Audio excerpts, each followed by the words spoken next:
dialogue. We gon' tell the truth, we ain't scared like a lot of y'all. Matters who they are, do we bow? No, not at all. Dropping bombs on this wicked world, so it gotta fall underground. Underground dialogue. We gon' tell the truth, we ain't scared like a lot of y'all. Matters who they are, do we bow? No, not at all. Dropping bombs on this wicked world, so it gotta fall. From the industry to the Oval Office, we expose the darkest motives of them all and disclose what the protocol is. Thinking and moving logical, stopping every maneuver possible, and apologizing for truth is not optional. We gon' help you with what you go through, reshape and mold you, and sweep over them weak lies they told you. If you living with no clue, we gon' deprogram the old you, and you get to keep your soul. What up, man? It's your big brother, K. Reno. It's your boy, Keith Stone. Y'all are tuned in again to another episode of the Underground Dialogue Podcast where the name speaks for itself, man. Tonight, man, we had two brothers in the building with us tonight, man, that I consider to be legends, definitely veterans, and definitely my brothers, man. One is a rap OG, man. Yeah. He has been in this thing for 30 plus years. One of the most original and unique spitters that I've been around for the time that I've been around him, man. He's one of those guys who has worked with a lot of the top and your favorite artists out of the city of Houston, but you might not necessarily know it was him. His footprint is as deep in this city as to me as anybody, and we're going to give y'all the opportunity to really get to know him tonight. To my immediate left is one of the greatest producers, period. You know, I don't just say no out of no Houston type of stuff, man. This man has worked with some of the best. We would get into that as well, man. He's a conscious producer, conscious artist, underrated rapper as well. Boys be sleeping on his rap skills, man. And one of my favorites, man. He made some of the dopest beats that I've heard, and he has a great history as well. And we're glad to have our brothers in here tonight. We have my brother Aries, the Dangerous Don, and the one and only Muhammad 2G in the building, man. How y'all feeling, family? Feeling good. Feeling alive, feeling blessed. Feeling blessed. Yeah. Man, you know what? I'm going to start with Aries, man. Bruh, we go back probably, late 80s? You know, probably late 80s up into Mid-80s. When y'all both had hair? Yeah, when we both had when we both could go bald by choice. Yeah. And like I said in the introduction, bro, you always, to me, you seem to kind of move in your own lane. You kind of moved on your own. You wouldn't really just clicked up a lot of the time. And you was always a dope rapper, man. Can you kind of tell people when the bug first bit you to become a rapper and when that was and how that was? Straight out of South Park, I might add. Well, the bug bit me and germinated, like you said, in the mid to late 80s. First it was Mayhem. It was Mitchell, Big Rat. He was at the house, and you know, he used to live with his mama, so I ran away from home, so I was living with Big Mitch. And his mama used to always think that I was the bad seed. I was the bad one. It was Mitch. Mitch. But, you know, I was just mesmerized on how he could just rock the mic, create songs, and, you know, it morphed into Jesse H. Jones when I went to Addis Middle School. From there, I went to Jesse H. Jones. That's when I met you guys, K. Reno, the God, the rap God, literally, like, for real. Ain't nobody trying to see you, and it's been like that. So I would be up at Jones, and I would see Gangsta Nip. He'd be... Yeah. Boys, ain't no Nip was beatboxing back in the day. You know? And I'd be like, man, these boys raw. So K. Reno would come, everybody will be waiting like, he on the way. Yeah. I don't know where you was coming from. I was coming from Sterling. Yeah, all I heard was he on the way. So when he got there, when he arrived, it was an onslaught. Yeah. It was Nip, it was, like I say, it was Martini, it was K-Rock Def, it was AC Chill, rest in peace. It's so many, I can't even name them all. Were you one of the ones that was out there for the battle? I was out there, but I was scared. Like I had a few raps, but I was like I was like, damn, man, I ain't. No, Aries, you know. So I was blessed just to be there, and it sparked that flame that became Aries the Dangerous Dawn. But you know what's so crazy though, man? I can remember. I remember you not being scared or intimidated. You said you were scared, but I can remember being around you a few times and you was real confident. I don't know if that was just like bravado just to kind of the show, but from what I remember, you was like getting in, you know, muscling your way in as well. I talk about the back, cause I laugh about you from time to time because I was like, man, Aries and changed his name 58 times in the rap game. He didn't have more name changes than anybody ever knew. But the funny thing about it is the first name I knew him by was AC Chill. He used to be AC Chill. Oh, yeah. You know, because in the way I know that, and see, this how I know because AC Chill, rest in peace, his name was Kim Anthony Coleman. So he took the A and the C from Anthony Coleman. That's where the AC came from and the Chill. Then he later on he started doing air conditioning work. How crazy is that? So he named his company AC Chill. But I remember your initials are AC too. Yeah. You know what I'm saying? My name, excuse me. Yeah, go ahead. Not to cut your wisdom. My name is Aries Kadoris. So when I heard AC Chill, you know, we in the 80s. It was no beef. It was like, if you got a string around your neck with an African leather symbol on, you the man. So it wasn't about no violence or none of that. So in the quiet realm of my own world, I became AC you know?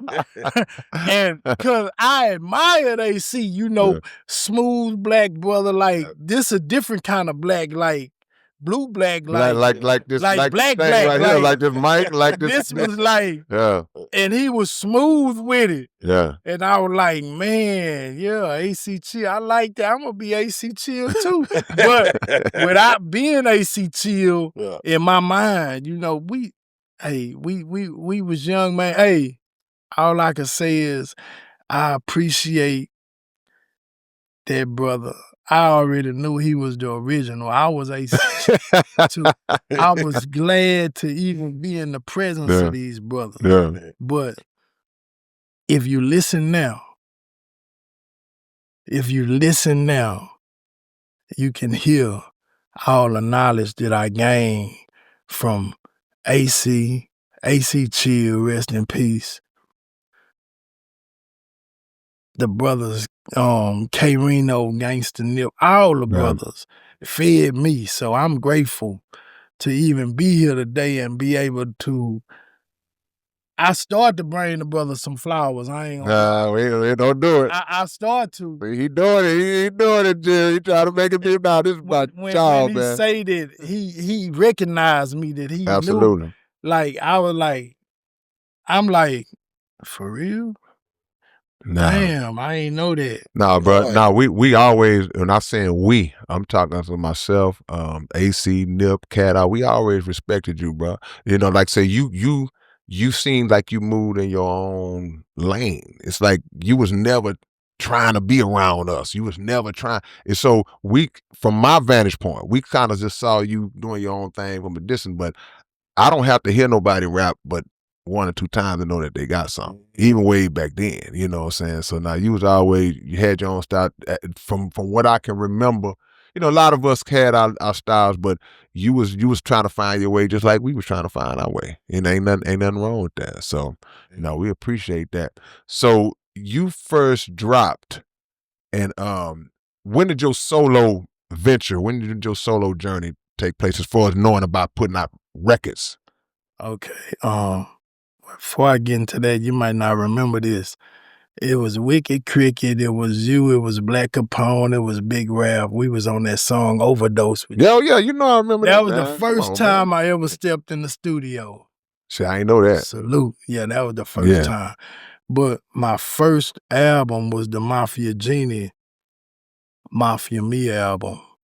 What year was that, Jerry? That was We started recording in '96, and then we started recording the songs in '96. He started coming to get me. Hey, we going to the studio, and we just started putting songs together. I think we started out with Mafia Me Again. That one I had a beat for that, and then it ended up being the last record on that album. But we started in '96. And then '97, things began to form with the record labels and we recording out in LA and all that kind of stuff. I got my own version of this story that you finna tell. All right. So I'm gonna let y'all. Yeah, the mic in front of you. You know. Yeah. There you go. Well, ultimately, and this once again from my vantage point, '96, we started running to the studio a little bit. I got a job. All right, in the construction field. So I was pretty young, but I was getting my feet wet in the construction field. I ended up working as a superintendent for Kimber Hill Homes and Dover, which turned into Kaufman and Broad, so I was kind of getting into them areas, getting out of music because by this time, the Copper Tone conspiracy thing happened already. We had done the Red Rum thing. They had done Ruckus. I met them. We became Red Rum. We had done a lot of work already. And I worked with, let me see. Well, by this time, I had to work with several people. But anyway, it got to a point to where now I'm after a job. Get me a job. And I get to maybe the second house that I'm working on. I'm just getting this job. Guess who called me on the phone? This brother right here. He get me on the phone. He talks to me for an hour while I'm at work and convincing me, Jerry, man, I'm out here in LA and these niggas gonna pay you $1,000, man, just right now. If you just get on a plane and come out here and we work on this album, right? So, so we had them work through doing the little songs here and there, but now it was time. He was ready to do the album.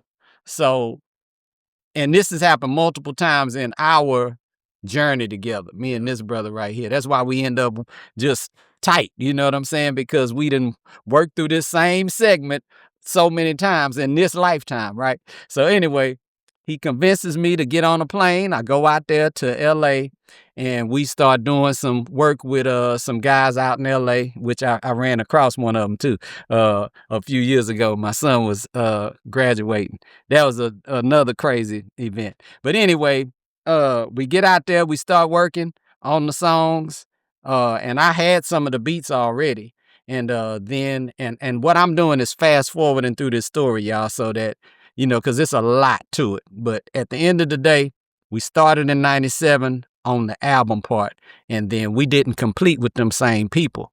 We kind of got off with them, and then now we was on our own again, and that is how he ended up leaving L.A. because now I'm in L.A.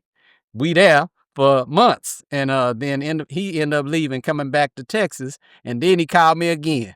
Hey, I got some people down here trying to do something. They from Arkansas and L.A. and I'm here in Texas. Come on down here. We're gonna finish the that plug, man. And that was it. He kept bringing me to different situations where he was trying to get that project complete. He brought me money each time, and it was just what happened, and we walked into it, and that's just what it was. I was there to support my brother, whatever he was trying to do. For one, I ain't like he was in them streets like it was, and I thought that I might be able to help get him out them streets by just, delivering on the music. Putting on his rap, at that time. And so that pushing was that rap hat on his head. Main thing. Yeah, that was the main thing. Yeah. Okay, so that's how you remembered it? What's your version? Yeah, we left Cali and we came back. I was with this girl that supposedly had a daughter for me. You know how that is. But I was on the run at the time, so I was in Mississippi because I was like, damn, man, I can't be in the H, so I'm in Mississippi grinding and a shortage hit, so I came back to H-Town and I was with baby girl and she was tripping, going by church, and she had the Holy Ghost, and she sleeping in biker shorts. She ain't want to give me none. We arguing, she tripping over food, like really super petty. So I was like, man, you know what? I'm gone. So I packed up, and I packed up. I was in the Clark. I crossed the street from these little project apartments. I went to this corner store, and I was on the phone with one of my comrades. I was like, look, man, come get me, whoop de whoop de whoop whoop whoop whoop. He was like, man, I'm with my gal now, whoop whoop whoop whoop whoop. I was like, bro, man, come get me. So he wouldn't come get me. I was like, man, when I do this rap shit, when I blow, man, all y'all whoop whoop whoop whoop whoop. So he was like, whatever, man. So it was a dude, he was like, man, I ain't trying to get in your business, but man, you rap. I was like, yo, he say, man, my people out here from Arkansas and Cali, we got a record label called Joint Venture. We over here on Grapevine, man. We got that Dro from Cali. We got that woo, woo, woo. I'm like, shit, lead the way. So I go over there. Man, so they roll one.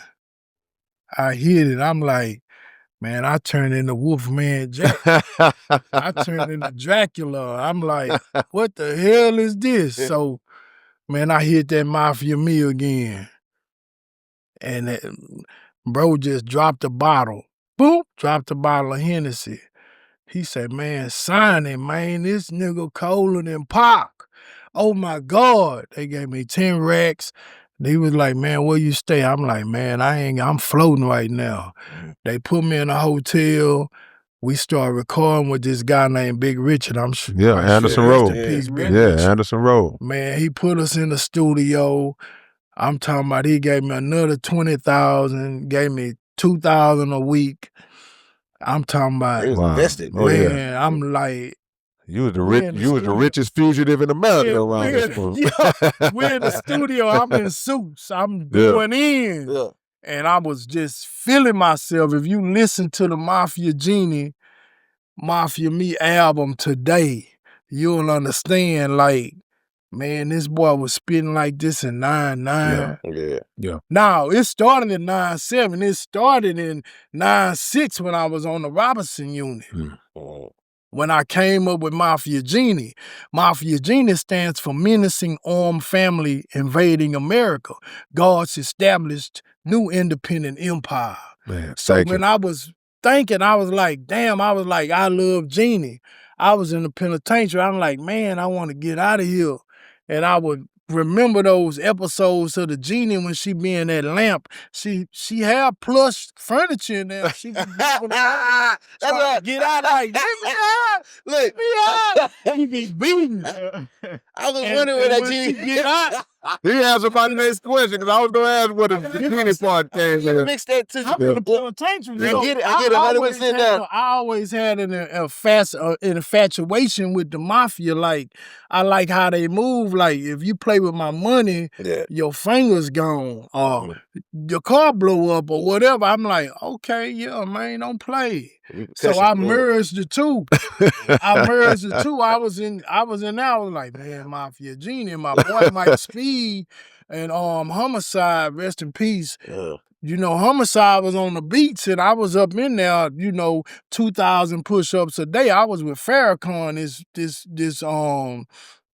Jamaican. All of them had life sentences. I ain't had nothing but a Punk 5. And how I got to the Robinson unit, I was on Briscoe. A ride jumped out. So I got in the mix, boop, boop, boop. They shipped me to Cleveland pre-release. I'm wearing Free World clothes. I'm finna go home. I mix them up with a law. Boom, boom, boom. They put me in a little box, a cage, like a box like this, and shipped me to the Robinson unit. French Robinson. And that's why I met all these amazing brothers that had all this time. And they poured into me.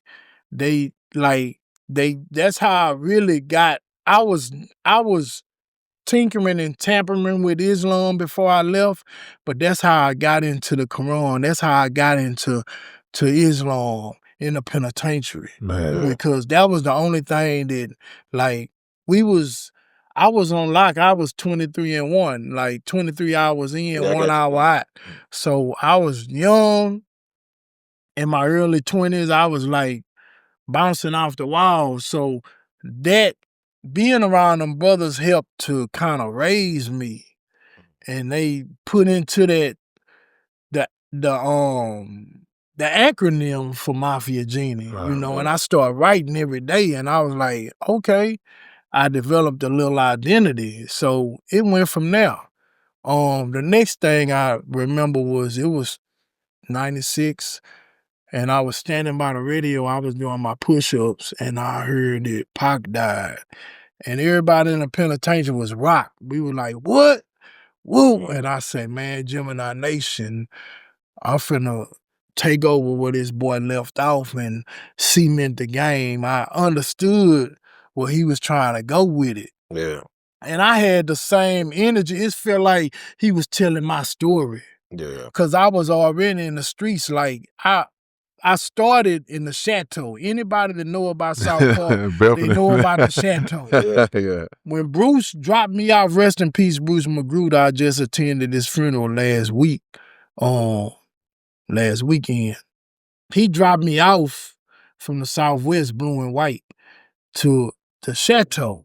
Man, I had to fight everybody in the Chateau to make my bones, to be able to stand on that turf, to be able to get that bread, you know. So that's the whole essence, like, in a nutshell, of Mafia Genie and this rap and these stories that you hear, like these stories. Man, nah, that's beautiful, man. Cause I used to say, boy, you got a genie in the mafia. There ain't no beating that boy. And, you know, I want to shift over to my brother Muhammad 2G because, you know, for those who know, they know. Yeah. But when you think about the song "Don't You Go Nowhere," That was come on, man. one of Screw's favorite. Man, look, this brother here. Yeah. But even before that, because you know we knew you just as this great producer.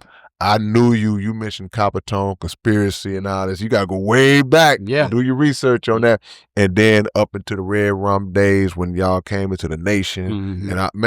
And Don't forget the Death Row. To this day, yeah, we without a doubt. Yeah.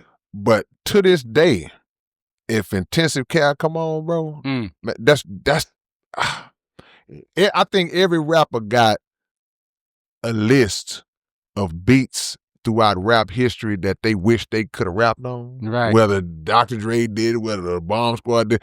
Right. That beat right there, that's the one beat. If I had any beat to say, man, which beat you wish you could rap, it would be, man, I don't know what you, I know you wouldn't on no drugs. Yeah. Man, kind of give us your background on the production side. What came first, the rap, the production, and how'd you get predominantly? That's a good question. Yeah. So before there was a Coppertone Conspiracy, there was a group we call CAP.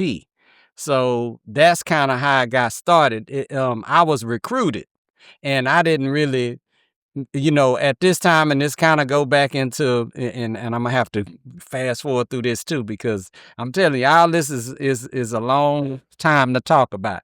But anyway, we gonna get into it real quick.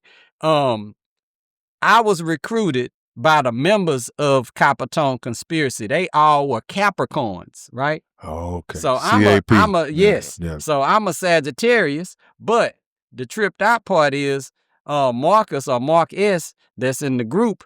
He used to come and I used to cut his hair. So he used to come to my house and every week I would cut his hair. And I cut it for free. Matter of fact, now I think about it. Yeah, I used to cut hair for free. He'd come to the house, cut his hair, and then every time I got finished cutting his hair, I would take him into my room where I was working on music. Right. So what I was doing at that time, I would write raps, and then I would I got a beat machine from somebody. That's a story in itself. I got a beat machine from somebody, and now here I am with this little bitty keyboard, and I'm making, you know, my little noise with it, and then I figured out how to work the drum machine and got them to work together. I learned how to ping pong. So electronics was like my thing. You know what I mean? This is something that I think I got from my daddy. my daddy was he was in the Air Force, and he was like in safety, as well as he could break an engine down and he can rebuild it. Man. This according to him. What he told me, this is what he used to do. Yeah, and so I think a lot of my technological skills came from him. But at the end of the day, now I'm putting them to use as a 14-year-old, 15-year-old boy. And I'm already musically inclined. We got an old story about that. But at the end of the day, I'm letting him hear my music. He goes, I go back to Beaumont, because now I'm in Houston. I go back to Beaumont, which is my hometown. Go back there for the summer, come back, and now I'm getting a knock on the door, and here it is is Marcus. And he like, hey, I done started a group. So I'm like, God damn, you started a rap group? So I'm like, damn, how this, okay. So he like, I want you to be in it, So we come outside. I'm like, well, I'm kind of apprehensive. I'm like, I don't really, I do my own thing. You know that, you know what I mean? So he was like, just listen to us or whatever. Man, I heard them rap. I was like, whoa, okay, I could do that. You know what I mean? I didn't know. I knew about the Capricorn thing and whatnot, and it just kind of didn't matter to me. It was like, this a team. They dope. I could get with that, right? And so from there, what happened was we started working on songs, but nobody knew how to make no music. Yeah. So I just happened to be that person that could bring it to full term. So now we got some beats now, I made something, and then I let them hear it, and then, and then they start doing their verses, and it just turned into that. And then, of course, when Coppertone Conspiracy came, by that time, they had found Poopy and Hollywood and found us a management base that provided the EPS 16 plus I was using to make some new level shit, right? So that's how that began happening. So now here, more of my technological skills are growing from just being able to use better equipment. Yeah. And so I'm self-taught by God's grace with my entire career.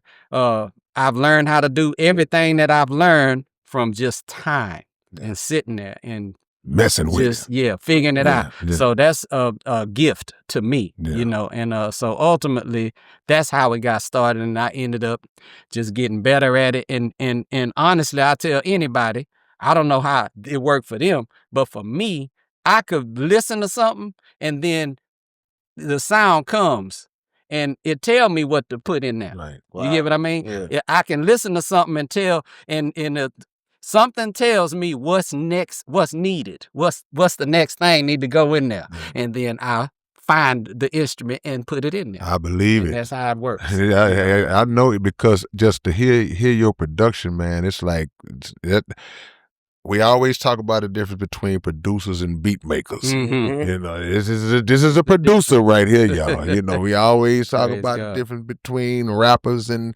lyricists and skilled artists. Craftsmen of putting together. I can make some words rhyme. Right. He don't make words rhyme. He crafts songs and lyrics. You craft beats and tracks. Just hey man, I'm telling the truth, bro. We are not sponsored by anybody at all. These are facts. When you because I can remember you rapping a little bit on the Red Rum and all this sort of stuff. And I was always comfortable with being behind the scenes and adding what's needed. I was never wanting to get out in the front. At a point I was as a younger man, but once I heard them, I was like, okay, they killing me. So let me just, play my part, and so that's how it got. But but he could always rap though. One of my favorite lines he say, Master Farad, I used to worship Casper for God. I said, that boy put the word together, man. Like that's the type of stuff I look at now. Now years later, all of a sudden, me and Murder, we, that's my, Murder. But we rode, and all of a sudden they made, no question. It's like, man, we called you Pop back then. It's like, man, Pop got a song on the radio.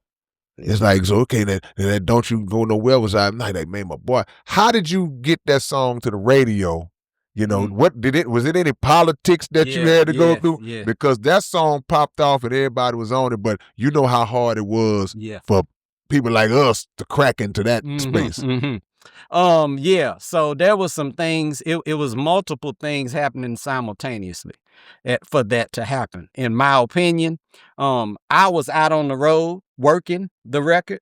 So I was just going from little towns, you know, the different Tyler, Texases and the Austins and all these little places like that here in Texas. And I went to Louisiana a couple of times. But to really set it off, I think I was in Tyler. And matter of fact, I had my girl's what's up, Kanda? My girl Kanda and her cousin. They used to get on the phone and call that radio station.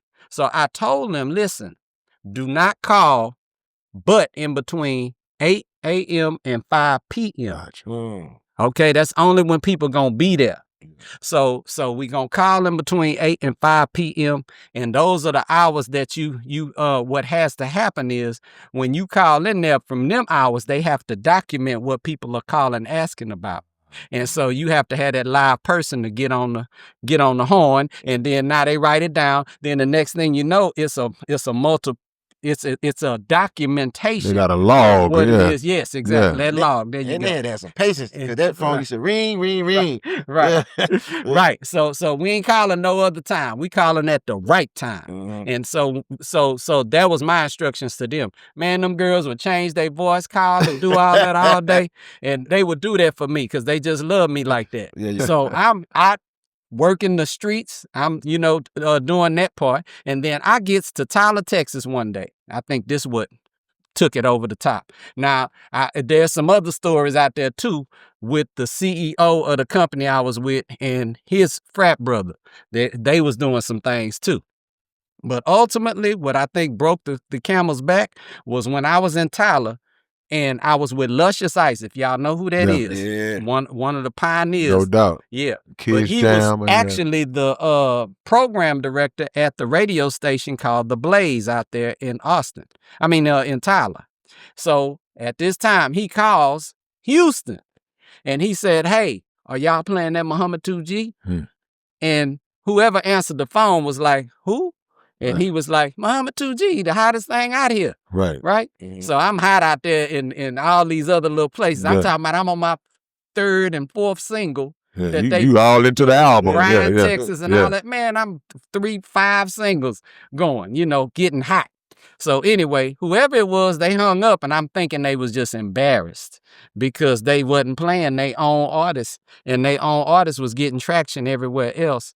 Man, when I got back home about a week later, Don't You Go Nowhere was on the radio.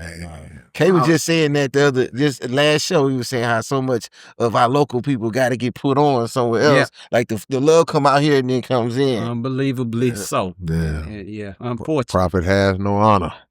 It's his own land. Yeah. Now, because when the song hit, man, we were so proud of you, bro, because it was like, man, because we know it's like, man, this one of us, you know what I'm saying? Right, and coming from the same trenches that we came out of. Right.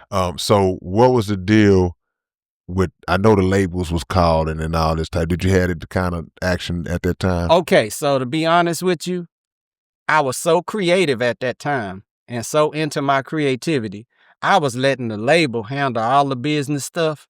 So I'm now in hindsight finding out, and I'm saying this over the past 15, 20 years. Yeah. I'm finding out there was deals on the table, me being discussed the whole nine, and I ain't know nothing about none of that. Damn, that. And so definitely we gonna do the Don't You Go Nowhere video, and I'm making the documentary, attaching the documentary to it too, so that we can find out what was happening during that time, because it's a lot of people out here running around with the story, but it ain't been documented. So we gonna definitely get that too. Man, we definitely need that. Aries, I want to shift it back to you, my brother, because again, you was making your moves and doing your thing when you was dealing with those brothers that was financing you and putting all the money and stuff. What was the lifespan of that relationship, and how did that end up changing, if it did, in any kind of way? Like I said, I was on the run, so they took a risk with me. And I was wild back then. I ain't gonna lie, I was wild. I used to hear about you. Who did? That's what I'm saying. You know? Muhammad, like, he was instrumental in every aspect. Like, if it weren't for this brother right here, I'ma say this. I ain't nothing without this brother right here. When this brother poured into me and transformed me into this superhero. All I know is when I was listening to the MP3 of everything that he created, I was like beyond speechless, beyond like tears of joy fell from my eyes because before I met Muhammad, before I was introduced and admitted into Red Rum, Ruckus, before I met these brothers, I ain't had no identity. I was just a street nigga. I was just Southside American nigga.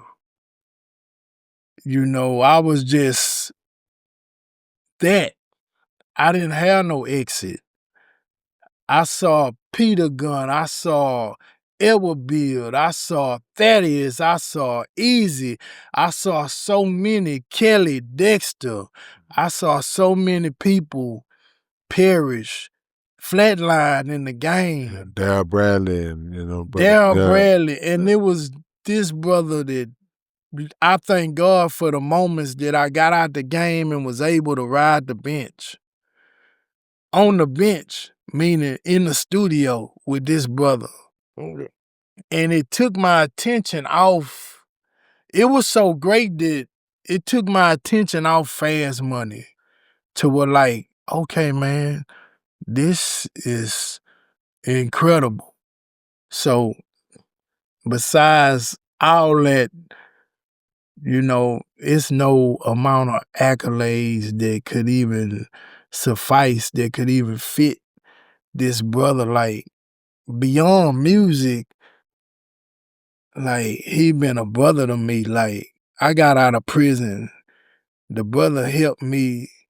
Like, when you get out of prison, I done 13 years. When I got out, they gave me $200. I bought a Whopper with cheese, a t-shirt, some deodorant and toothpaste, and a few other items, and I had like $80-some left. In this big world, 8 billion people, I had $80. I called his brother, and I was panicked. I was scared. The brother helped me.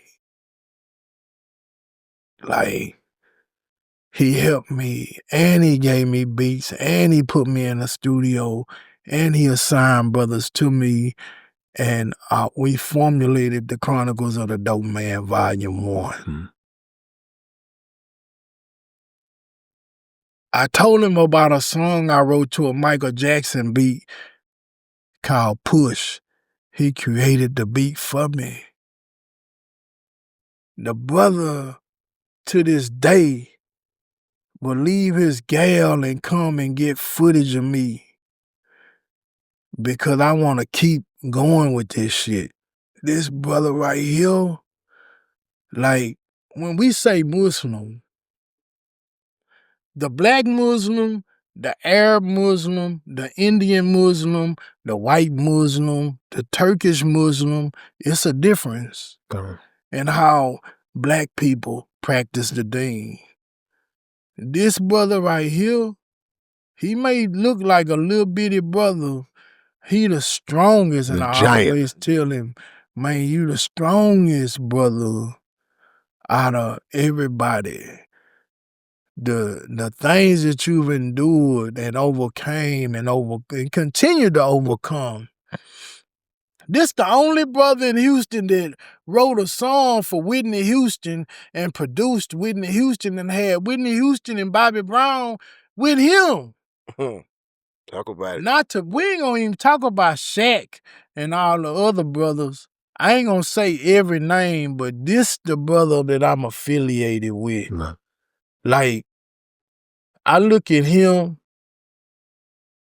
like this one of my teachers right here. So,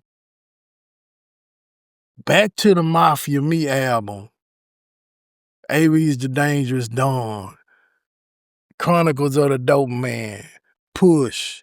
The new single that he produced. Love Won Money. With the crooner, the platinum producer Muhammad 2G and Sean Robbins. Love Won Money. And I don't mean to cut your thought off, brother. Sean Robbins, that's Grizz for some folk that don't know. Yeah. Grizz, and he is a multi-platinum producer as well. Grizz, nappy head ass. Yeah. let me ask you this too, Brother Jared, because you had joined the nation by then, in the 90s. So a lot of what Aries was saying is like, I think I would assume that it's part of just who you are naturally, but also the teaching of Honorable Elijah Muhammad instilled in you to be there for your brother like that as well. Mix that in with the creative and the artistic side. To me, that's a strong combination. He was speaking about the work you did with Whitney. You can you just, cause I already had that on my list to talk about. Can you give me like a rundown, we'll get a city a rundown, the world a rundown of some of the artists that you have produced for, so they would just know who's sitting right here right now? Lord, don't be shy. There's the minutes you could think of. Yeah. Well, I'm gonna be honest, okay? Cause this how I feel about that list. I think it's a few big ones, right? Very few big ones. But I work with so many people that people ain't heard of that is almost like my list sounds short. You get what I mean? But honestly, these are the unsung heroes. One of them is you, K. Reno. I work with you, and a lot of people don't know that, and I'm not saying that those that dig in the crates, but I'm just saying you wanted on the top of my list. And I just say that to honor you, bro, because you got it. You got it. Appreciate but you. What I learned from this brother right here, from working with him, especially at a specific point in our career, he would tell me, don't just give away all your work. You know what I mean? So I didn't work with everybody. That taught me to be a little more discreet and selective with who it is that I work with. And what I marry most is the person than I do with just some money. Somebody saying, hey, I'm gonna pay you X amount of dollars to come work with me. If I don't like your attitude, or if I don't like what you trying to do, like it's about you as a person. So if I don't get that close to you, I might not ever work with you. So I'm gonna say that to say, and we will get to that answer. But I say that to say that a man like me will starve at a time where somebody else will eat. You know what I mean? Because they'll put that money first. Right. And with me, it's more about the principle and what I'm carrying. It's important to me. My music is important. It's important to me not to sell my music and then now you done run off with it and I don't know what the hell you gonna do with it. This is like my children. Yeah. This is like my gift. This is like God's gift to me. So I've been very careful with it and selective with it. But simultaneously, if it's sitting in your computer all your career, it ain't no good to you either. Yeah. It's like the man burying the talent. Yeah. So when I got a brother like this with that energy and he trying to come on with it and I'm over here cuffing a little bit, I have to learn my balance. So that gives me my balance. That gives me when I got to come outside. Fucking with him, I got to come outside. Ain't no question. Ain't no, doing it like I want to do it the whole time. Did y'all because I'm pretty sure y'all have done so much work together. How was y'all's creative chemistry? Do y'all bump heads, or is it kind of y'all flow smooth, or just So smooth? Yeah. And I say that to say he always got his shit together. Yeah. What he doing? Now he might take a little while, but I'm patient. I can let him do what he do. You know what I mean? And then I put my little guidance here and there, and then he just works it out. And he don't like punching. So that's one other thing that I used to didn't. All of us, yeah. I embrace it now, though. Yeah. Yeah, and there was a time where the technology wasn't there for us to punch so well and for it to sound so clean and precise, right? So we don't come up from punches. That's you that know what I South mean? Park though, because that's that mentality of like, man, I can go and I can knock this whole thing out. He come from that. He come from that mold. You know what I'm saying? You learn your raps before you go to the. You feel like you ain't doing it legit if you ain't. That's right. That's that H style. So ultimately, that's how we roll. We roll like that. Like I learned as a producer that having the bravado as a producer ain't gonna produce the right product. I learned that letting a person be themselves produces itself. It creates its own product. And then my job is to polish that up and to put it in front of the people.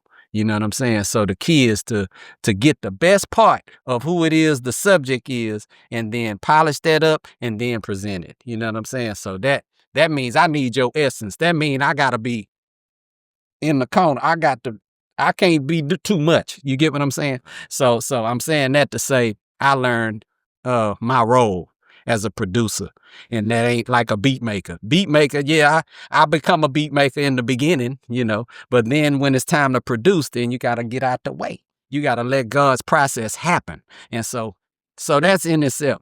The Whitney thing, you had a question, and I was about to attack. Well, what I wanted to go with it, because I know you produced the song, but I also saw that you did some writing as well on that particular song as well. How did the whole connection, how did you even get linked in with Whitney Houston and Bobby Brown? My brother be asking some loaded questions. His questions got so much. The people want to know, man. Oh yeah, and they should. They should want to know. And it's a shame that nobody has asked.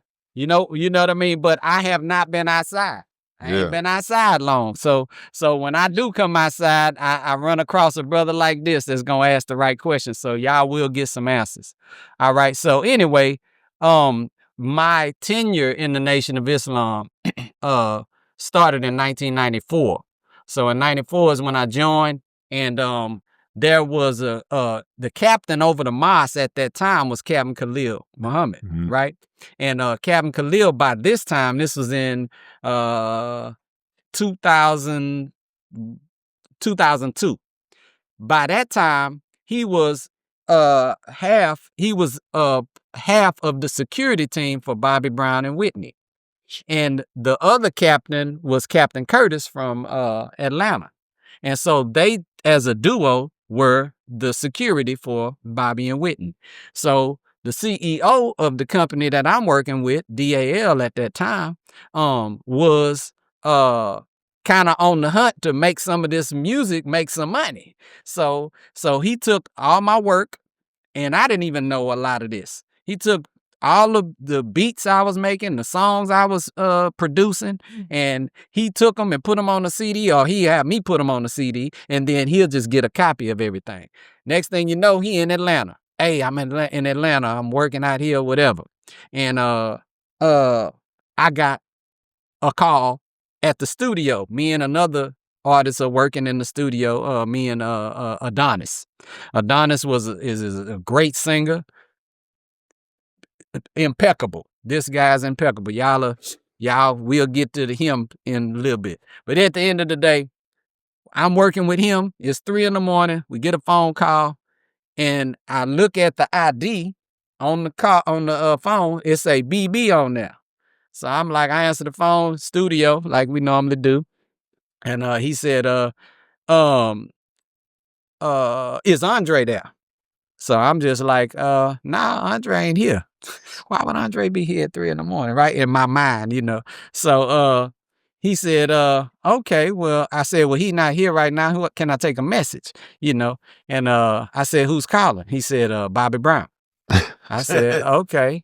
Well, he's not here right now. Would you like to leave a message? And because it done went all over my head. It's 3 in the morning. I done a whole day, and I just know it wasn't the same. You think it's a random dude named Bobby Brown? Yeah. And he hit me with it quick, and it just didn't dawn on me. So anyway, I go into the control room, and he talking. I'm sorry. This is what he said. This would open the conversation up. He said, well, who am I speaking with? And I said, Muhammad 2G. And he said, just the man I want to speak. Yeah, you who I'm looking for. I'm like, damn. Yeah. So I thought, yeah. So I'm thinking you're calling for Andre. So in my mind, I'm just like, okay, well, damn, that was explosive. So now he talking to me, and I'm just, you know what I mean? I'm taking in what he's saying. I want you to work with me and my wife. When he says this, that's what turned the light on. I was like, so this must be motherfucking Bobby Brown. I think again, I see BB. I say, okay, so this must the real Bobby Brown. Okay. So I'm listening, and so by this time, you could give me a wooden nickel for every time somebody told me I was talented, man. I would have $1 million by this time, right? So I ain't hearing none of this shit. I'm hearing him, but I don't believe him, right? Yeah. And 2 weeks later, everything he said came to pass. He was like, we sent him for you. I want you to work with me and my wife, blah, blah, blah. I heard all of that. Yeah. But it didn't happen or in my past, that hadn't happened. You know what I mean? I'd heard that before. Yeah. So at any rate, 2 weeks later, he sent for me, and that's how it all began. So there was these universal connections being made, and then I was drawn into it. I became the focal point. You get what I mean? And so my work got me there, and how I became the writer on that record is, and this something I wish everybody hear this part. Okay. Because a lot of people think that I just took the record and did what I wanted to do with it. And that's how it got to Whitney and all that. No, I'm telling you how the forces worked, where I'm sitting in the car with Bobby, and he listening to 17 of my beats. So so I wasn't even supposed to work with Whitney in my mind. Yeah. I heard him say, I want you to work with me and my wife. But in my mind, I'm thinking, okay, well, he calling me back about these 17 beats he telling me about. Mm-hmm. So he heard 17 of my beats, and this happened with KRS-One too. In 2000. Yeah, in year 2000. We ain't never really get nothing off the ground, but same type of thing. So anyway, Bobby gets me in his car. He listening to 17 of my tracks, and now he's singing all of the songs he done wrote. I'm tired for one. I'm jet lagged for one, because I done flew, got on the plane, got there to him. That was he done already put the work in. Yeah, all of it. That's how we do it. I'm sitting there. Y'all in LA? 8 hour. Where were y'all at? We was in Miami. Okay. Yeah, we was in Miami at the Hit Factory, Criteria, Miami. We in his car, sitting in the parking lot there, and he's telling me, singing to me all of the ideas he got for the songs. I'm sitting there damn near falling asleep, but I'm listening, and I'm like, damn, I'm amazed simultaneously, because I'm like, damn, I got that good of a sound that you heard something for all these beats I got. Now, is he singing songs that he want to do, or is he singing songs that his wife can do? He's singing ideas for his stuff. Yeah. Okay. Yeah. So that's what I'm saying. The project me and him was fit to do never happened. But I ended up producing her record. Wow. So I didn't ask for nothing. I was just working. Yeah. And so by God's grace, that's how it all of the things were erode to me and brought me there. And then next thing you know, when we got out the car, that same little moment, we was getting out the car, and he was like, oh yeah. And my wife want that What You Looking At song. And I'm sitting here like, how you heard that? When you heard that? you know, I'm tripping because I ain't made So the song was titled already? Yes. So you don't produce a title they beats. No. This was a song. The young lady that wrote the song, which is Tammy Latrell Harris. If everybody, it's some people that know that, but they need to know that. But anyway, she wrote that song and came to me and said, hey, this is what I hear. And I brought the music to life.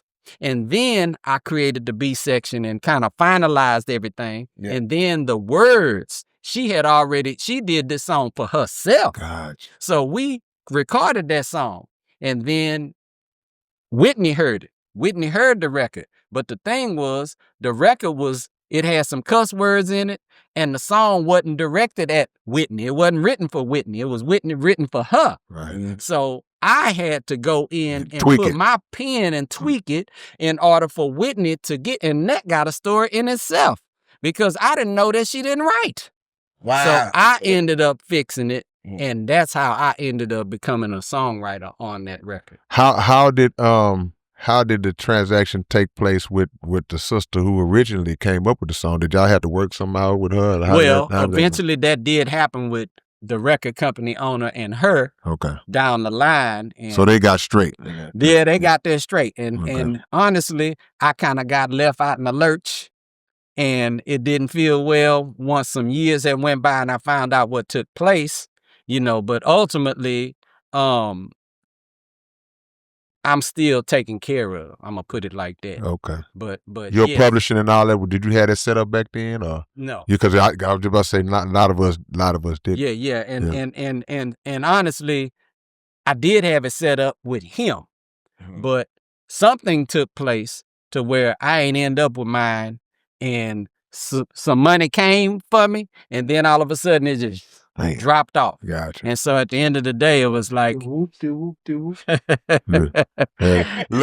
you say whoop de whoop, you tell the whoop, that means a whole lot in that whoop de whoop, boy. Always is. Yeah. I want to ask you this, Aries. What do you think is the best era of Houston rap in your opinion? It's a whole bunch of different sections involved and time frames.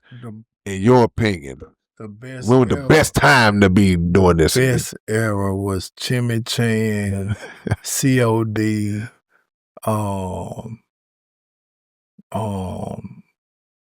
the Terrorists, the whole SPC, Q-Boy the Menace. Shout out to Q-Boy the Menace. Q-Boy got me on a song with you. So I'm writing, I'm honored. But it's just the whole, just Klondike Cat, just when we traveled on our feet to a destination on the bus, when it wasn't all this big half a house on my neck, the Rolls Royce, the Calico, all the accessories that mean I'm a rapper now. Rapper. Why you gotta kill somebody? What happened? Why does God said that man was his greatest creation? He told the angels to bow down.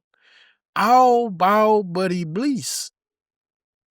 So that's the part. The 80s, KRS-One, Cube, not when Cube got with NWA, that began the whole little downfall. But Black Sheep, when Raw Bass, when LL Cool J, I'm Bad, when everything was fun. What's his name? Rapid Duke. When I used to turn Daddy little stereo up and bang it and yeah, that was it. That was hip hop.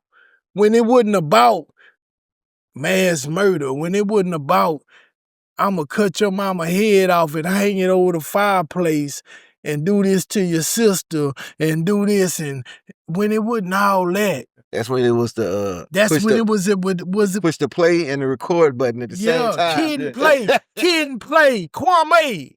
Oh, polka dots. Big Daddy Kane. That's when it was. That was hip hop. That's when you could watch Arsenio Hall and watch Big Daddy Kane and Scoop Scrapper the other and do they dance and Heavy D. Don't you know? Don't you know? All that. That's when it was beautiful. That's when it was life. That was when it was amazing. That's when it meant something.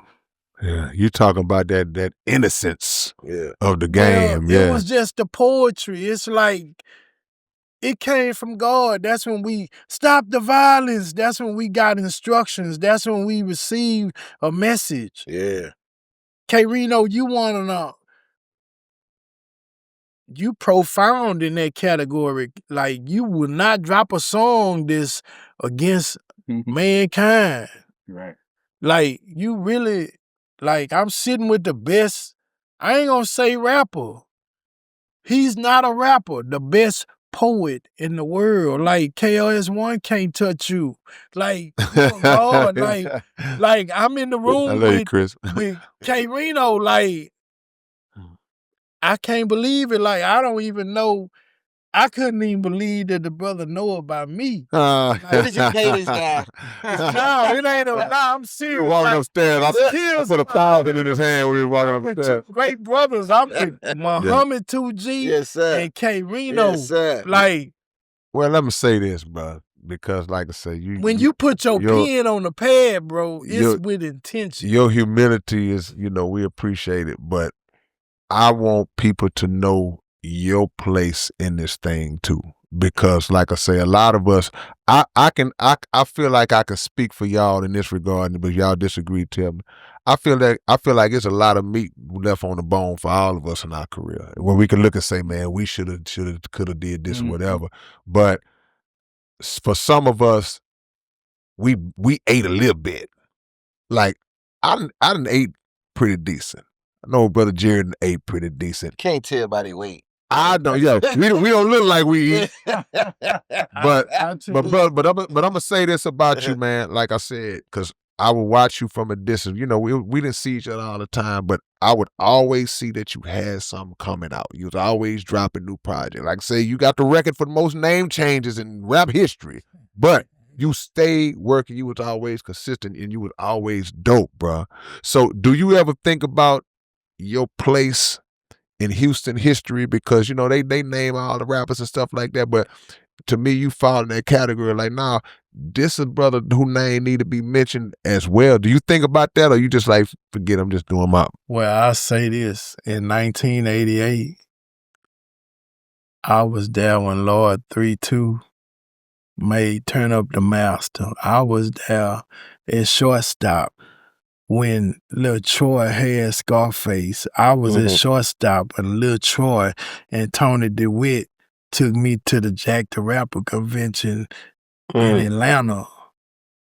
So they groomed me to be, after I was groomed by the greatest rapper in the world. Like, for me to be here, I'm somebody today. The world know about me because of your platform, your work, what you built from your mind. So again, He doing it again. I'm in the presence. Y'all know about me because of K-Rino.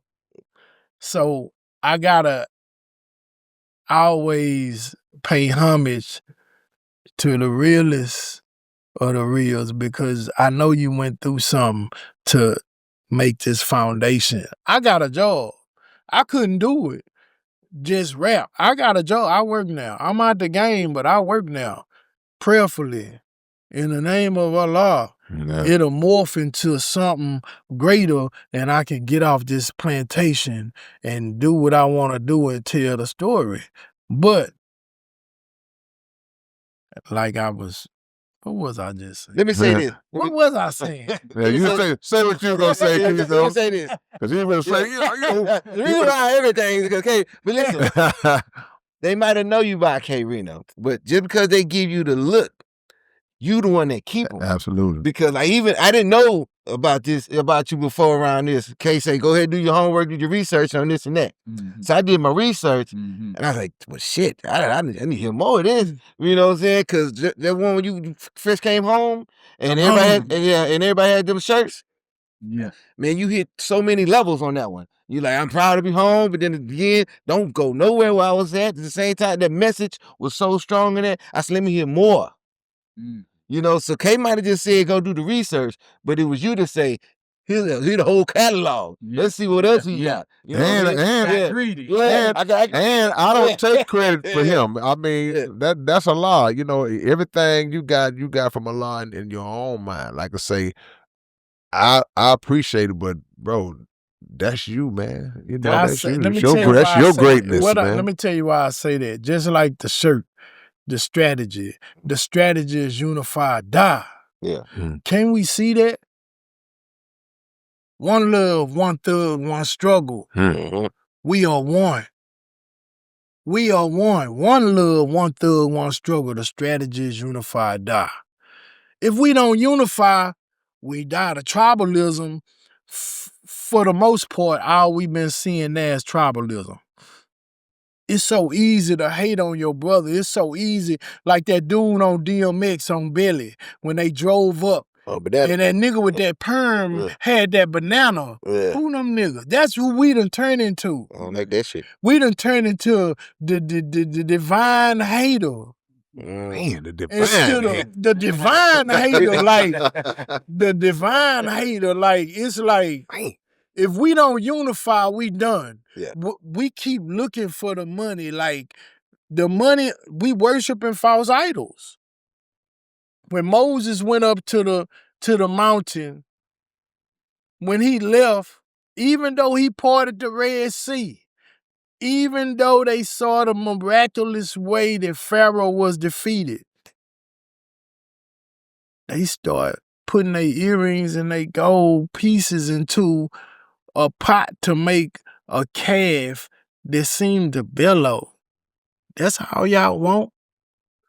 All we want is this piece of paper with these dead white guys on it. A piece of paper. Boys I'm going to my South Side Ebonics. Boys is taking each other life over a piece of paper. When I long for the day that we realize that we are the money. Everything they want. The money is just like when you put a shrimp on a hook. Don't you see that everything in the sea belongs to us? Why would you go after the shrimp on the hook and end up on the boat, gutted, and put in a skillet? Or put in the penitentiary behind what? A piece of paper? And when you get there, you ain't got no commissary on your books. We gotta really look at this, the element of unification. Once we unify, the world change tomorrow. We think Trump gonna do it. No. Ain't no president gonna do it. Farrakhan already, he preached. We got our messengers, Malcolm X, Dr. King, Farrakhan. How many more fiery speeches do we need before we understand that Come on. we it? Don't nothing move without us. Don't nothing move without us. You are the money. We are the money. That's the T-shirt. That's the next shirt. Yeah, we are the money. Yeah, right there. That's the next shirt. You know what I'm saying? Plain and simple, man. Unified die. Man, no doubt about it. I wanted to bounce back to brother Muhammad 2G. He got so many names. I've known him over about the years, you know. So y'all gonna hear me say Pop, Brother Jerry, Muhammad 2G, you know, but to touch back on, because I definitely want to come back what you was on, but to touch back on the production side and the work you done with a lot of the great, did you stay in contact with, how'd you lose connection, if at all, with the Bobby Whitney situation or whatever? Man, yeah, we definitely are not in talks, and I'm saying that regrettably. With Bobby. I love Bobby. Bobby good people. And I sure hate to hear and see what happened with Whitney. You know, in my opinion, yep, rest in peace, Whitney. She was a beautiful person to me, and just a little bit of time that I spent with her and the things that, you know, we would discuss and she would tell me and stuff. She was a beautiful person, but locked in that industry, right? And Bobby was too. So there's a frequency that you got to be on in order to be in that industry. Yeah. And I wasn't necessarily on that frequency. And so at this time, I had a lady. I had my first child at this time. And then right at the end of everything happening, maybe 2003, around that time when the record was done. And now I'm full mode Muhammad 2G now, and I'm my own solo artist and everything. I'm starting to build a family. My family's starting to bud, you know? And so I'm more so on my thing. And honestly, that happened when I was working on the Whitney song. When I was working on that Whitney song, like I said, I didn't know I was going to be working on it. And it was a hell of a time. It took 3 months to get the song done. And I'm flying in and out of Atlanta during a time where I'm hot as fish grease. So that was very difficult for me because I like getting shit done. So when I'm out there messing with them, I wasn't getting nothing done. Right. And then and now I'm hot and everybody want my album and I can't produce it because I only got 2 songs. Stuff. Exactly. Mm-hmm. So that's what kind of was going on at that time. And then the straw that broke the camel's back was when they asked us for a percentage of that Whitney record, and we refused to give it to them. Who was they? Her attorneys. Okay, because we own 100% of the song, right? And they forgot to ask for 10%. So we ended up going back and forth about the 10%. Why? Because there were other things on the table that didn't happen. So when we said, well, no, you know, then it was like, the lawyers got upset. The security got upset. Everybody got upset. We just looked like, you know what I mean? Well, leave them niggas then, okay? And we was out there, and the record, they stopped playing it. The record actually was supposed to be the #1 record on her album here in the States. And what they ended up doing was they just switched it around. So they put my album record in the States. They made it the last record on that album. And then overseas, it's the #1 record out there. So it did well overseas, but in the States, they switched it around. The administration was done incorrectly, I think on purpose. And so that put me out in the lurch. That put our team out in the lurch. And so there was a bad blood out there, in other words. Yeah. And so that disconnected me. And now here I am back in H-Town doing what I'm doing. I wasn't worried about them in the beginning. But as some time went on, it was like, all right, now you multi-platinum. But I'm not connected to that frequency or the people that made it happen. So over some time, it was just like, okay, well, I'm living off the accolades, but not the finances are not meeting. And so, yeah, that separated everything. And then, of course, Whitney died, and then Bobby Christina, then, you know what I mean? So over time, and here Bobby is on his own, losing everything with his name on it, he done lost. So now he got new management. He got new everything. So I'm disconnected with that. One brother I want to mention that I love and that we always been connected with is Tech 9 out there in Kansas City. In Kansas City. Yeah. That's right. One of the beautiful brothers that I know in the game and that had a independent life. Now, I'm saying that to say I got a chance to see him a few years ago, and he's still doing his thing. He's still a beautiful person, beautiful brother, and it's a story of his own out there. So I was able to produce a record for him too. Man. So that was, matter of fact, the first 2 beats that I ever sold and got money for when we was in LA was from Tech Nine and from RBX from Death Row Records. Right. From the Chronic. So that was the first 2 tracks I ever sold, even though I had been making beats for everybody else. I had just been giving music away before that. So that's how things. Music business 101, man. You know, and like I say, a lot of us, there's a whole lot of meat on the bone. A lot of us done left, man. It's learning experiences, but Still yeah, and still learning too, because it's a lot of things that we have to just charge to the game, because it's spilled milk now. But our stories, they serve as testimony for somebody else who might come behind us, that hopefully they listen. Right. Now that's always like, I can tell you what not to do, but I can't make you adhere to it or do it or listen, man. So that's deep. Before we get y'all out of here, I wanted to ask Aries about, because I know I was hearing that you like really kind of getting involved in a lot of prison reform stuff, like really just involving yourself with a lot of guys that's in the system or coming out. Can you talk about that a little bit and just what your role is in that? From being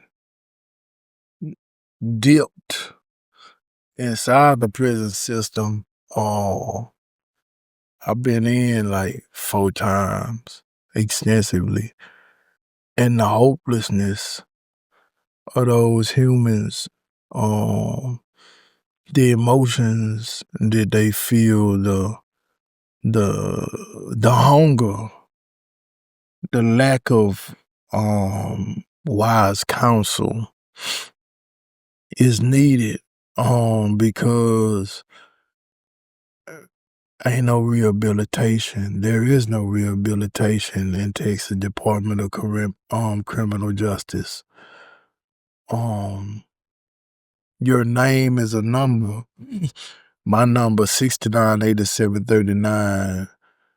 I'll never forget those 2 numbers for the rest of my life. It's brothers in there that need resources. They need people like us to come in and just be that ray, that beacon of hope, that you will be surprised with just what a pat on the shoulder, a good word, and just a handshake, a few pamphlets do for somebody.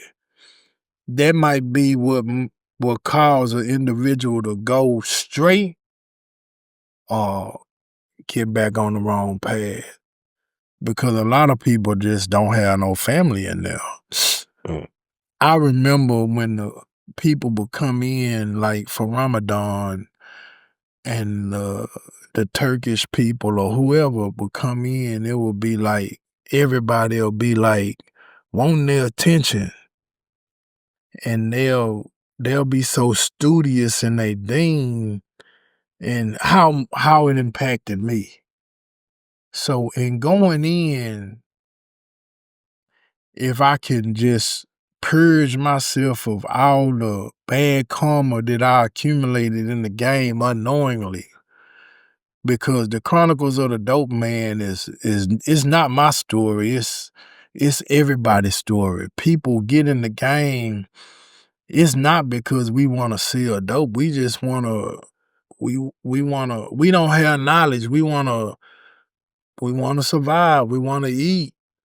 We don't know that we really hurting people. We don't know that we working for the CIA. We don't know all the intricate things that's going on when we in it. We just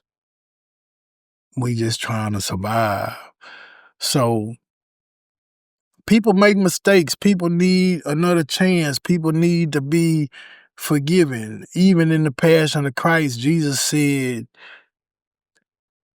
when they beat him and tore out the version that Mel Gibson put out there, when they beat all the meat off the man and hit him and tore chunks of meat out of him, and he fell over his cross, and they showed the ego, I believe it's ego, the devil is ego, that voice in the head that we hear that tell you to do this and do that. he was sliding in between the people. So I watched that movie this Easter. I watched it. I was like, oh, that's ego. And he said, forgive them for they know not what they do. They don't know what they do. They don't know what they've done. They don't know. Some people don't know how to control their emotions. Some people lack in this area. Some people lack in this area. But should we throw them away? When God said, bow down before my greatest creation. I'm a living testimony that people could change. I sold work from the time I was, a tadpole to the time I was 38. And I got out when I was 48. And I'm in my 50s now. It took all them years on that concrete for me to change, for me to realize that it's something better, that I could be more. So how many more people is it out there? So in essence, that's why I want to make the approach or embark upon prison reform. Man, that's a beautiful thing. We need that. And it's your and big who brother better K. Reno. qualified Look, than man, the somebody who Underground been there Dialogue and that came out and website is still got the back faculty in still function. standing We on back two in motion, in the man. right mind, If man. y'all So want because Underground Dialogue people podcast respect merch, it more from whatever you somebody need, who, go to I can walk in there. undergrounddialogue.com What that mean? and check I ain't us living out. like And y'all always living, make you sure know, that so every Wednesday that's a night beautiful thing, y'all are man. checking out the Underground Tell Dialogue them about podcast right on YouTube now. new music, Central Time. Love Warm Money. Is it out now? Is it available now?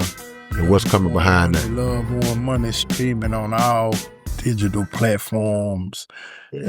Produced by the platinum producer, Muhammad. This guy right here? The golden chicken. And Grizz, the crooner, also a platinum producer, Sean Robbins. But check that out. That song, Love Warm Money, it's the summer. This summer, that's the anthem. I'm going to tell you a little bit about this song. I was trying to write this song. It was like 2000. I went down and done a year. I got out in 01. I got right back in the game. 04, my mama died. 05, I went back. Got out in 08. Went right back. Still hadn't wrote Love Warm Money, but I got the beat from Muhammad in like 01. So 01 to 08, I had the beat but couldn't write the song because I was preoccupied by the game. Went to trial, so I had to see how trial went, the soap opera, the Love and the Restless, the General Hospital, and All My Children mixed in one. They hit me with a dirty 30. Boom, I went down there. Got back from the courtroom, went back underground through the tunnels, got to my housing area. I wrote Love Warm Money. So this song, I told my silly DJ, I said, man, this song right here is gonna be the one. So I'm gonna give y'all a little bit of the first verse. I'm still down with the dirt, fast cars and guns. Keep me alive in the streets of sin. I was raised around violence, cursed with the right to remain silent, disobedient, tell them I'm a tyrant. Just because I live for the day, pray for tomorrow to arrive. Hustle hard if it does to survive. I'm far from perfect, close to all my inner demons. What's a friend? Another jealous, forward backstabber. Watching your ends, I watch the sunrise and I think of love. Something exotic here with Aries the Don, nigga, unholy thug. Yeah, magnums and freak positions, pumping pipe with a permission. Beautiful God, it's the thick edition. I'm tripping, man. Bow to your file, no safety nets. When them people come to get your blaster call, collect, Love Warm Money, yes. Hey, come on, man. My God, when them people come to get your blaster call, collect, Love Warm Money, yes. Hey. So it's streaming on all digital platforms right now. Man, heartfelt And from don't the forget gut. Chronicles of the Dope Man, Volume 1, hardest album to ever come out. the South Side, the Southern Peninsula. Let me ask you this real quick, because you just made me think about something you said. So, in total, how many projects do your catalog consist of? Man, in total? I ain't gonna lie, I got 5,000 songs written. I mean, just released. I got The Chronicles of the Dope Man, Mafia Genie, Mafia Me. It's called Mafia Me now. Aries the Dangerous Dawn. I got 2. I got a hell of a single called Push. I got a hell of a single called 9 Years Young. Aries the Dangerous Dawn. ARIES, Dangerous. Y'all know how to spell dangerous, right? Dawn, DON. So do both of y'all, do y'all own all y'all stuff? Or, I know she got caught of the labels and stuff sometimes. Okay, cool. That's beautiful, man. Everything. Yeah, without a doubt. Glad to hear that, man. Well, that's a lot of history, man. It ain't even all of it, y'all, because like I said, these 2 brothers are treasures in this city, in my opinion, and 2 individuals that I really believe y'all should really get to know. I think a lot of what was said in this conversation will give y'all a glimpse, but you really got to dig deeper to know how great these brothers are and how accomplished they are, man, and what they mean to us and mean to the city, man. So we appreciate y'all coming through, man. This one of them ones, in my opinion, man. Oh, yeah. So I thank y'all. Any social media info y'all want to give to the people? Facebook, IG, Threads, TikTok, Aries the Dangerous Dawn. YouTube, I'm about to get my YouTube channel crunk. I'm about to put all the stories on there. So that's it. Aries the Dangerous Dawn. And who you working with right now? What you working on, Brother Jerry? What you working on? That's a good question. Right now, okay, yeah. Right now it's just Aries the Dangerous Dawn. So we completing what it is. We call it unfinished business. So we've been working on some things over the years and ultimately repositioning ourselves for an industry of our own. Okay. Now I'm saying that because I know it's a lot of people that's out here that are very talented, and their music and their gift is closeted. You know what I mean? And they really just don't understand the politics and the administrative acrobats that have been achieved to get us in a position where really everybody can eat, and everybody's lineage can eat if we know how to do our administrative administration of our gift, of our work. Right. And so that part right there is what I've been working on most. And kind of outside of that, I'm gonna just put it this way: I have now come into the areas of credit repair, business formation, business credit repair, as well as business funding. So these are areas that I work in extensively, and that also goes into music publishing administration. So all this is the mindset of what I've been dealing with, and that puts us in position where we can do our music production stuff extensively. We can do it over and over. We can do it ourselves, and we don't have to marry on to nobody because of some money. We can do what we love to do, and what God has blessed us to do ourselves. Now, the sad part is it does take a team. And as my brother was just saying, if we ain't unifying, then we dying, because it's just a lot of people that want to do the same thing, but they don't come together. Right. And so it just takes a longer time. It takes a longer period for those things to get done. So to answer your question, I'm working with Aries right now. I have a catalog sitting that I'm trying to get to and pull together. And our group, Red Rum, Ruckus, all the stuff that we have done in the past, all that's coming together. But there's no other artists out here that I'm really working with at this time other than us. And we're trying to rebuild us. But by God's grace, we gonna get to a point to where, I can do more. My capacity can get a little bigger. Man, no doubt, man. Well, we appreciate y'all, man. This was beautiful. sitting down chopping up with my brothers. I don't see them all the time, but we snap back. It ain't nothing but love, man. Well, this your big brother K Reno. This your boy Key Stove. This is another episode of the Underground Dialogue Podcast where the name speak for itself, man. And Out.